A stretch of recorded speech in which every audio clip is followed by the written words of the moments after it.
Part 2 of session 28, and now it's time to talk about the octaves. Let's begin.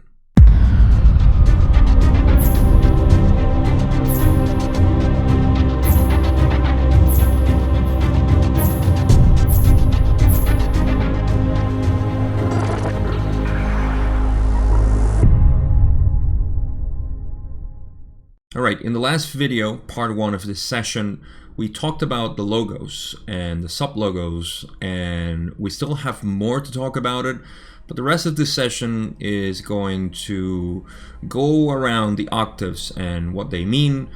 There's one part that is really going to blow your minds, and it's just fascinating to think about it in a way that is just congruent with the whole creation.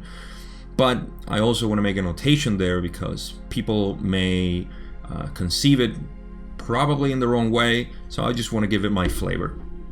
So this is going to concentrate a lot on the octaves and other minor stuff that's going to continue the line of question that Don had. So again, we're going to go into the rest of the session that we have, and is Don asking, saying thank you. Do all of the individualized portions of the logos then in our I'll call the lenticular galaxy that we are in, 250 billion suns or stars, I will call that the major galaxy, just so we will not get mixed up in our terms. You can already see that Don was very cautious about how he asked these questions. He goes on to ask, does all consciousness then in this individualized form that goes into what we are calling the major galaxy start out and go through all of the densities in order? 1, 2, 3, 4, 5, 6, 7, or 10 to the 8? Or is there, shall I say, some who start higher up the rank and go in so that there is always a mixture of intelligent consciousness in the galaxy? So I feel like I have to clarify Don's question here. And to give him credit, I feel like Don wanted to ask really good questions, and he did, of course. But he would sometimes doubt himself to see if Ra would understand the question, especially because Ra sometimes would say, restate the question, you must answer or ask specifically, and so on. So I can see that little hesitation from Don here. What he's asking is if, remember, we're coming from the abstract where the logos is created and then all the beings are created, and Ra explained this in the last part, the last video. And it went on to say how the planets are formed and so on. But what Don wants to ask is the individualized portions of consciousness. How do they take over, and how do they manifest in the octave itself? And that's where he's asking the question: do they start higher up in the octaves, or do they start from first density? Because that is the beginning of, say, the planets. And so that's the question. Do the beings start from, say, and this is a really good question that we're going to get, say, your higher self. If your higher self is you in another density of consciousness, namely 6th density consciousness, then the question is, were you here first and then became your higher self and then came back? Or is your higher self always there and you came here? This is more like, chicken and the egg question, and the answer is more surprising than you think. So we're going to get into the answer of Ra here, where they say, the latter is more nearly correct. In each beginning, there is the beginning from infinite strength. Free will acts as a catalyst. Beings begin to form the universes. Consciousness then begins to have the potential to experience. The potentials of experience are created as a part of intelligent energy and are fixed before experience begins. Okay, so let's clarify one term. When they say strength, we know from last session, session 27, where they said that the creative principle of love, it's not so much like a frequency as Don wanted to ask, but more like a strength. And that strength is what makes the potentials for intelligent energy. And what Ra is saying, right from the beginning, is that the latter is more correct, meaning that there is a higher, say, being in, and it's curious how they say nearly correct, because it seems like everything is already as a potential in the creation of the logos. Let me say that again. Remember that the logos is the first manifested part in our universe, meaning this physical illusion. And so the logos creates the planets and everything else, but everything is within the logos already before it's manifested. And again, manifestation being the representation of the logos and the rest of the creation around it through the octaves, and that is out of the abstract and into the concrete, the physical illusion that we live in here.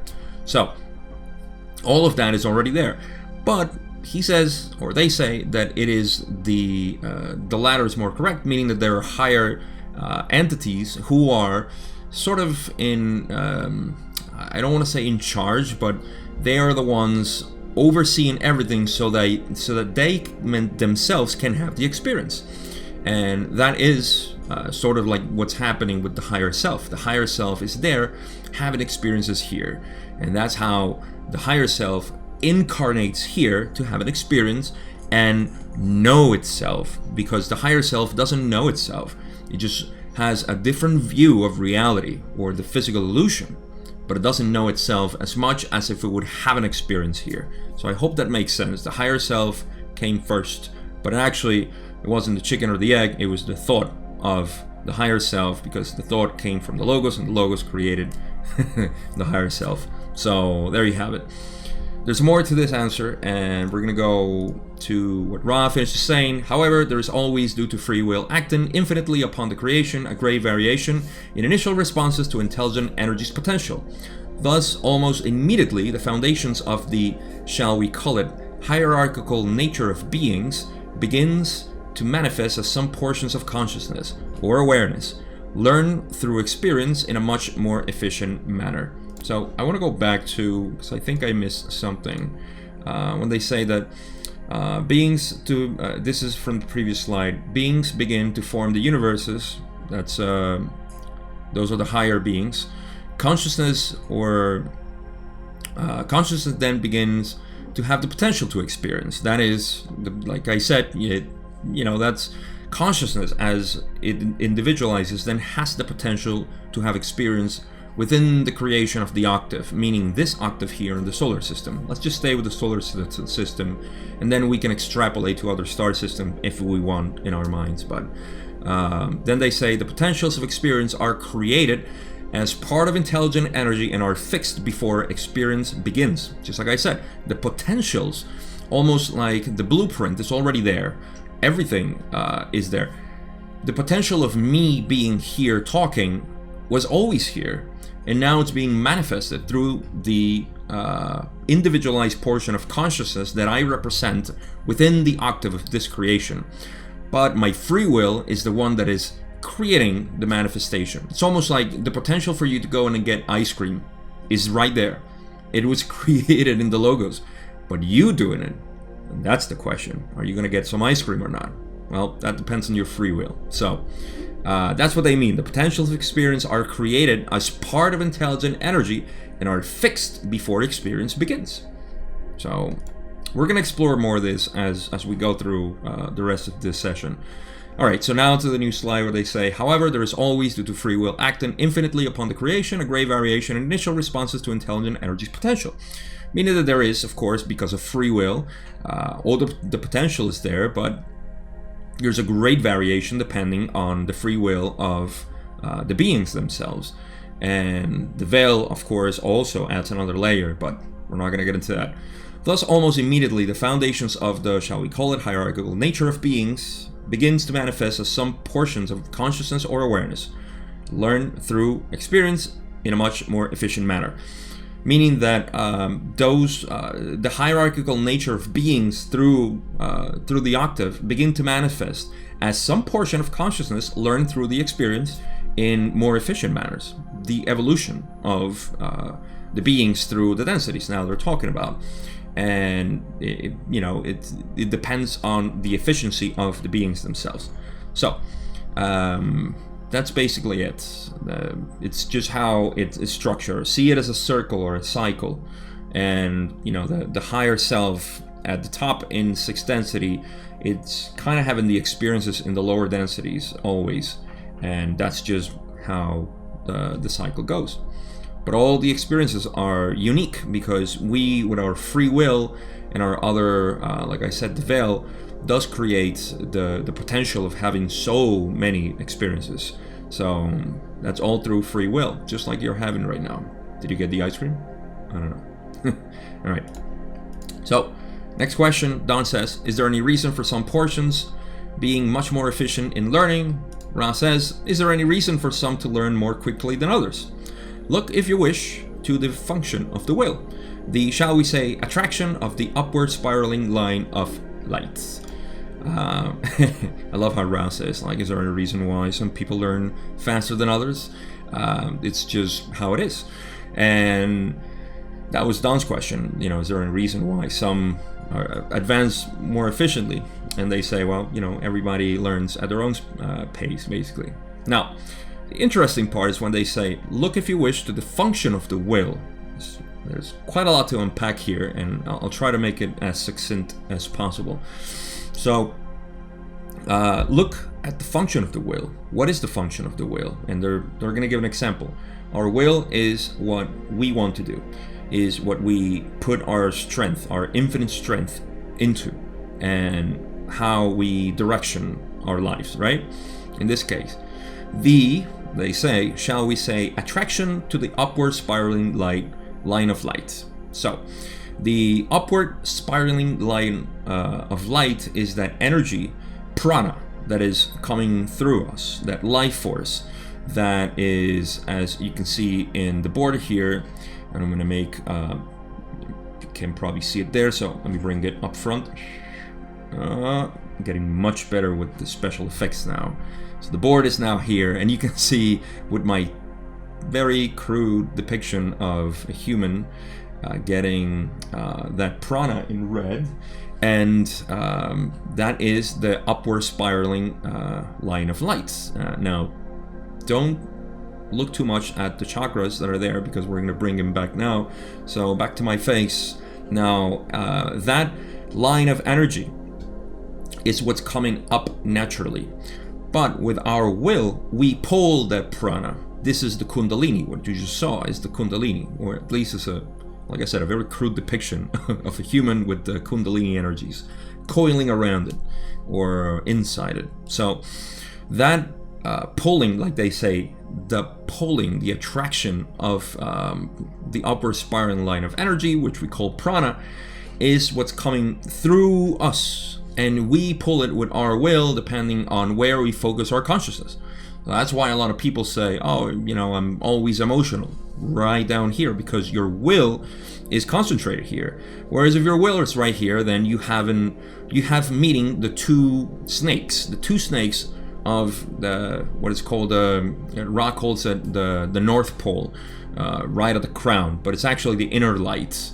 But I don't want to complicate things now. This is going to be in further sessions.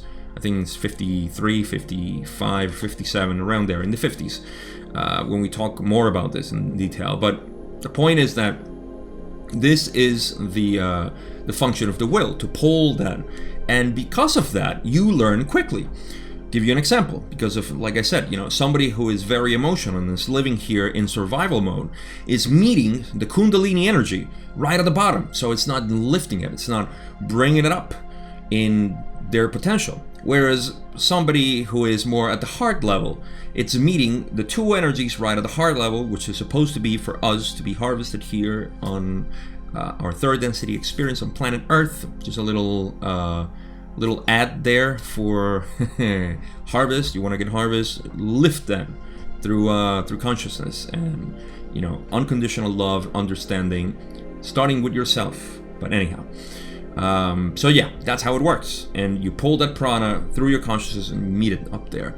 So that's why people who are more up here at the heart or higher chakras, then they can actually learn faster, because catalyst becomes almost like, this is a good example. We talked about how we choose our parents after we activate the heart chakra at some point in our previous incarnations. We start choosing our parents here on third density. Well, at the same time, we can choose our catalyst as we go up and meet this this energy, this prana energy, what our inner light, the North Pole star. I think Ron calls it the Polaris too, the Polaris of self or something like that, because it's a guiding star, it's a guiding energy. So in any case, that's how we learn faster, and learning in a metaphysical sense. So I got really deep into this, but I just wanted to just expand on what they say there, because this is the whole reason why we should be reading the Law of One. I mean, from my perspective, it's if we're looking for growth, is to get this golden nuggets that are here. And as long as we have the understanding, the concepts, and the especially the visualization, but more importantly, the practical sense or the practical aspects of learning this and applying them in life. So as soon as I see something like this, I want to share it. I don't know if I'm right. I just know that I feel it in my heart that that's how it is. So, all right, let's go on. The next question. Don says, now, as the major galaxy is created, and I'm assuming all of its densities, I am assuming there are 8 densities created when this major galaxy is created. Is this correct? Don is still fumbling here. Ra says, this is basically correct.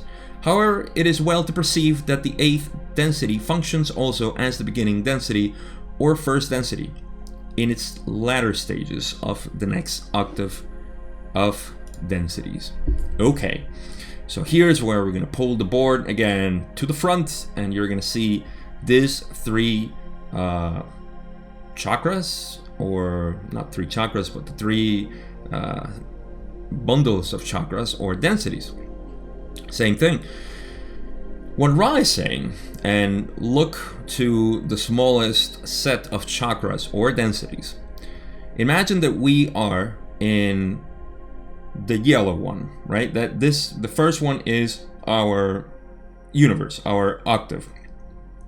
And our whole octave actually is, or our 7 chakras are actually the octave of, or the octave is the first density of the next octave. And so the next octave is altogether the first density of the next octave, and so on and so on and so on. All right, so this is the part that I wanted to show as depicted there. That's what Ra is saying, that it is correct that the whole octave is created once this, all the densities are created when the octave is created, of course. And Ra is saying it is well to perceive that the 8th density of our octave, the 8th density functions also as the beginning density or first density in its latter stages of the next octave of densities. So before we get this feeling, because I know there's always the possibility of feeling a dread, oh my God, we're so small, because we have this inferiority fear or complex that we're very small. We got this through reductionist science, saying that we're only a speckle of dust in the universe, planet Earth, the pale blue dot of Carl Sagan. Not so much. We are the whole universe. We are the whole cosmos. That's we have to see that. Otherwise, we're in big trouble trying to identify ourselves with the creation. So, in any case, that's what's happening. All of that is part of the. It's a cyclical process. It's not, and we're gonna get in more detail now in the next answer. But this is not like we are just say we are the survival part of the next octave. Could be, but it's an experience anyway. So why take it too serious? And it's not a hierarchical thing, other than knowing that there is many octaves. But let me not get ahead of myself, as I always do. We're gonna go to the next question, where Don says, are you saying then there are an infinite number of octaves of densities, 1 through 8? And then Ra says, hold your horses. We wish to establish that we are truly humble messengers of the law of one. We can speak to you of our experiences and our understandings, and teach, learn in limited ways. However, we cannot speak in firm knowledge of all the creations. We know only that they are infinite. We assume an infinite number of octaves. So again, Ra saying it's like, oh, wait a minute, we're still part of the same octave that you are, so we don't know. And you know, we're just, when they say, every time they say we're from the law of one, or we are from messengers, or whatever the case may be, you know, they're always referring like, we are from sex density, man. You know, we don't know everything. And they say, you know, that they can talk about the experiences that they've had and their limited understandings, but they cannot speak in firm, like, they can't say that the universe is infinite because they haven't experienced that, you know. But, you know, they do say, we know that they are infinite. And you can see, I mean, look how cautious they are to say concretely something. Because the question is, you know, are you saying that there is an infinite number of octaves? And they say all of that to finish up and say, we assume an infinite number of octaves. Just like Don assumed. So they're saying, you know, we don't want to say for sure, but we do assume the same thing like you do. I mean, that's just how it makes sense. But God, I love these little details. This is what actually makes, I'm going to make a pause here and a parenthesis. This is what makes the raw material so revered, because it is not something that it's being preached, it's something that's being conversated. It's almost like Buddhism. Buddhism is, it's more like a dialogue, and it's not a teaching, specific teaching. It's a dialogue that is happening between student and master, and this could be from the reader and the author, or it could be from a speaker and the audience, or it could be the guru and the student. You know, this is exactly what's happening here. At times I feel like Ra is just a higher, an interdimensional Buddha that is there. Not even a Buddha, but a Bodhisattva in this case. But in any case, I just feel like this is really the essence of why I love this material so much. So, all right, there's more to say. Ra says, however, it has been impressed upon us by our teachers that there is a mystery-clad unity of creation in which all consciousness periodically coalesces and again begins. Thus, we can only say we assume an infinite progression, though we understand it to be cyclical in nature and, as we have said, clad in mystery. So the mystery-clad part is, it's the creator. It's the unity. It's something that nobody can actually feel and then express or explain here. It's always going to be in mystery, because it's almost like saying, you know, I want to bring unity to division. It's a paradox, and it cannot happen as far as we know. I don't know. That's just how it seems to be. And they're saying that. They're saying, you know, our teachers, they have teachers themselves from 7th density, or a sort of consciousness that talks to them. Because in 7th density, there is, the beginning of 7th density is where you start stripping away all identity with everything, and you become one with the creator. You become conscious of the whole creation in essence. But it's not you yourself. It's not Ra as a social memory complex. It is this creator. It's like a thought. It's like when you have a thought and you have an aha moment. Was it the thought, or was it you? You know, it's the same thing. The whole universe, this whole model of the law of one can be likened to a mind, a human mind. We are all dancing thoughts, Ra said at the beginning, session 1. And honestly, that's what's happening. So your individual thoughts are simply thoughts. They are there to give you the illusion of experience. So if you have a thought about, say, getting that ice cream, right? You have the thought. You're having the experience in your mind. So you're experiencing it and not doing it. The same thing is happening here. It's an illusion. Your thoughts are an illusion, but they feel very real, right? And in the same way, all those thoughts, if they were to come alive and be conscious, they would say, man, that ice cream is delicious. I want more. but there is no ice cream, right? And that's what's happening. Eventually, all those thoughts, they merge with the creator. You are the creator. Your mind is the creation, and you have the experience, and that's why you have thoughts. So again, that's what they're saying. And yes, I got lost with the ice cream. Man, I miss ice cream. In which all consciousness periodic coalesces and again begins. So this is pretty important, because no matter how many octaves there exist, because assuming an infinite amount of octaves, who cares? You know, it's just all one big heart beating together to have all kinds of experiences. And whatever the experiences might be in the next octave and the next one, or the one under us, if you want to see it that way, or inside us actually, would be just, you know, part of, like they say, a cyclical process. So it's all cyclical, and again, the clad mystery thing is just the creator itself. So I hope this puts it into context, because I think this can be a very complex material that can be very much simplified in layman terms, because we have a mind, and this mind is no less, no more than the creator's mind. So it's easy to make analogies and so on. So that's why I get excited with all this stuff. We just like to talk about it, but in the end, it's all very simple. All right. Question 2618, after they make Carla cough because she was still feeling a little down in health. Don says, thank you. When this major galaxy is formed by the logos, polarity then exists in a sense that we have electrical polarity.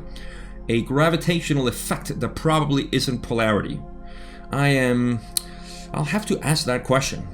We do have electrical polarity existing at that time. Is this correct? And again, Don is still kind of lost with what kind of question should I ask Ra?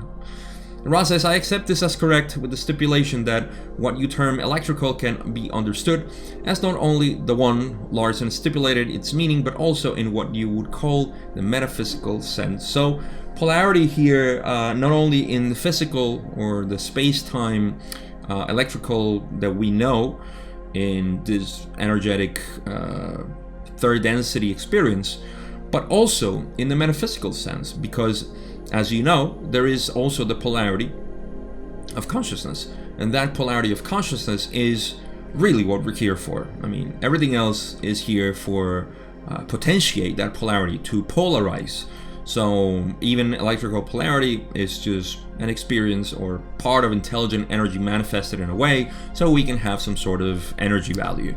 So yes, all of this is it's correct. It's being created as the logos is created and the octave is created, because I mean the metaphysics, and I think that's why they emphasize that, because the one most important polarity is obviously the metaphysical one, which is our consciousness. So clarification there. Don says, are you saying then that we not only have a polarity of electrical charge but also a polarity in consciousness at that time? I got ahead of myself there. Ra says, this is correct. All is potentially available from the beginning of your physical space-time. It then being the function of consciousness complexes to begin to use the physical materials to gain experience, to then polarize in a metaphysical sense. The potentials for this are not created by the experiencer, but by intelligent energy. So I said all this already. Yes, the potential is there, and it's just up to us, the consciousness complexes, us, to begin to use these physical materials, the creation, the space-time creation, to gain experience, to then polarize. Remember, we're here to have an experience, and those experiences we can, if we choose to, use it to polarize ourselves towards the positive or the negative. Very simple. We've gone through this in all the rest of the material, and then they say, which is what I'm going to emphasize now, the potentials for this are not created by the experiencer. I am not creating the potentials. The potentials were created already with the logos as it manifested. So the logos thought about an idea and said, aha, I want this, and the whole potential was there, the whole creation was there. So the potential is there, and it's not created by the experiences, but by intelligent energy. And intelligent energy, again, comes out from the logos. So we are just using the potential and the physical experience to polarize. So there is material and then there is potential. And that material is this right here, me and you, you listening to me or to your grandma or to your boss or girlfriend or husband or other people, friends, you know, that's the experience. Nature itself is experience too, but nothing like other selves. Big point there. There's no other way to polarize faster than to deal with other selves, because they are reflections of you. Everything you see in everybody else is a reflection of you. So if you hate somebody, you're hating on yourself. If you love somebody, you're loving yourself. It's a reflection. So the potentials are not created by the experiencer, but by intelligent energy. Period. That is very clear, I believe. Okay, last question we have here for session 28. Don says, I am assuming that the process of creation then, after the original creation of the major galaxy, is continued by the further individualization of consciousness of the logos, so that there are many, many portions of individualized consciousness, then creating further items, you might say, for experience all over the galaxy. Is this correct? And Ra says, this is correct. For within the, shall we say, guidelines or ways of the logos, the sub-logos may find various means of differentiating experiences without removing or adding to these ways. Poof. Okay, so last question, we end up really, really nice. Because what Don is asking is that if the further individualization of the logos, say the sub-logos, consciousness itself, can create more experience. Because of how we manipulate, and manipulation not in the sense, you know what I mean, but using, handling the tools that were given by the main logos, the one logos. We are sub-logos or sub-logoi, and Ra says, yes, this is correct. You know, all the potential is there. Of course, we can do that, and that is actually the idea that these individualized portions of consciousness, as they developed, as they evolved, then now they can start making their own creations, just like the sun did, and other stars have done, and other planets have done as they evolve. So they say, within, of course, within the guidelines or ways of the logos, it has to be. The sub-logos may find various means of differentiating experiences without removing or adding to these ways.